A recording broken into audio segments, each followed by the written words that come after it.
किती वाजतापासून इथे उभे आहेत तुम्ही? मी तर आता आलो 9 वाजता, सांगितलं मला 9 वाजता आलो. पण टोकन काल दिले का तुम्ही? काल घेतलेलं आहे टोकन. काल किती वाजता दिली? काल सकाळी 8, 9, 9:30, 9:30. अजूनही तुम्हाला भेटलेलं नाही?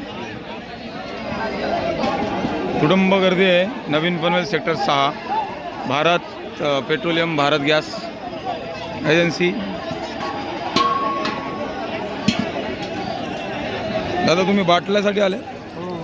कधी आले? सकाळी किती वाजता? 7 वाजता. अजून नंबर नाही, टोकन मिळाला? यांनी टोकन सिस्टम ठेवली, अजूनही यांना टोकन मिळालेलं नाही आणि बाटलाही नाही. काल पोलीस आले तेव्हा शांत झालं सगळं.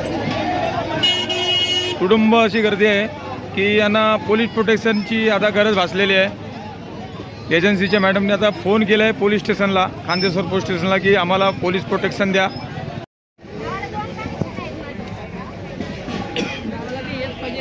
चला व्हेरी गुड.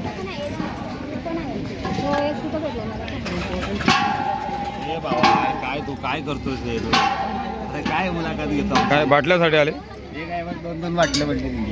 किती वाजता आले? 5:30 अजून नंबर आला नाही? नाही आला. उद्या भेटणार आहे 112. म्हणजे 5:30 वाजता आत्ता आले आणि उद्या तुम्हाला भेटणार. उद्या किती वाजता भेटणार काही सांगितलं? काय नाही, उद्या गाडी 9 वाजता आली की भेटणार. उद्या तारीख दिली. उद्या तारीख दिली आहे? हां, तारीख म्हणजे टायमिंग नाही सांगितली का? टायमिंग नाही सांगितलं.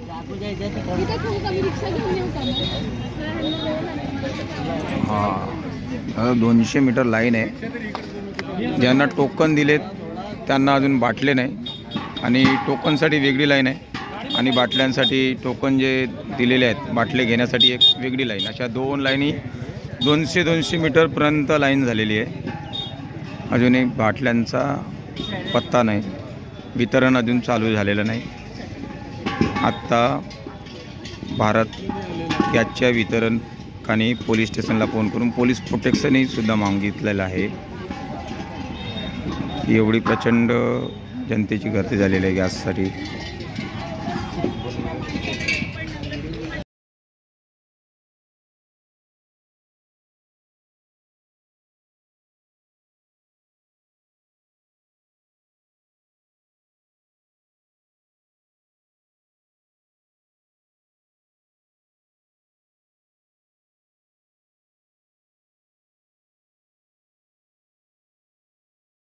मी प्रथम सर्व लोकांना आवाहन करतो की युद्धजन्य परिस्थिती नक्कीच आहे, पण अफवांवर विश्वास ठेवून विनाकारण घाबरून जाऊ नये. कारण गॅस एजन्सीवाले किंवा केंद्र सरकार यामध्ये लक्ष घालून ग्राहकांना योग्य वेळेत गॅस पुरवठा होईल याची विशेष काळजी घेत आहे. त्यामुळे घाबरून जाऊन आपण कुठलेही तिथे गॅस एजन्सीच्या बाहेर रांगा लावू नये, असं मी प्रथम सर्वांना आवाहन करतो.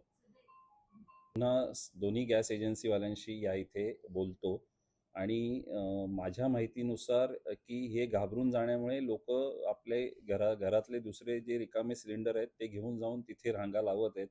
परंतु जर असं पॅनिक होऊन घाबरून न गेल्यास ही परिस्थिती निर्माण होणार नाही याची मला खात्री आहे.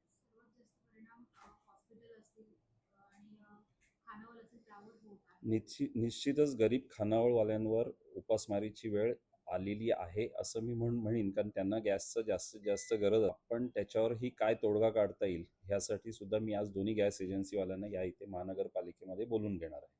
या संदर्भामध्ये महाराष्ट्र नवनिर्माण सेनेने आता एक आंदोलन केलं होतं आणि त्या आंदोलन उन्हामध्ये तडफडत आहे, तर त्यांनी बाहेर येऊन लोकांची गैरसोय होते त्याचा टाळावी अशा प्रकारची टीका योगेश चिल्ले यांनी केली. तुम्ही गेल्या काही दिवसातले जर माझेच दौरे बघितलेत तर मी दररोज आठवड्यातनं किमान 2 दिवस प्रत्येकी 4 ते 5 तास मी प्रभागाचा दौरा करत आहे. त्यामुळे कोणी इथे एसीत बसलेलं नाही. विरोधकांना जे बोलायचं ते बोलू द्या, आम्हाला जनतेसाठी काम करायचं आहे. त्यामुळे आम्ही जनतेसाठी रस्त्यावर उतरून काम करणारी लोक आहोत. तुम्ही आता या संदर्भामध्ये पुन्हा एकदा एजन्सीला भेट वगैरे देणार आहात का? हो, त्यांना आज मी बोलून घेतो. मी तिथेही जाऊन लोकांना आवाहन करीन की आपण घाबरून जाऊ नये. केंद्र सरकार याच्यावर निश्चितच तोडगा काढेल याची मला खात्री आहे.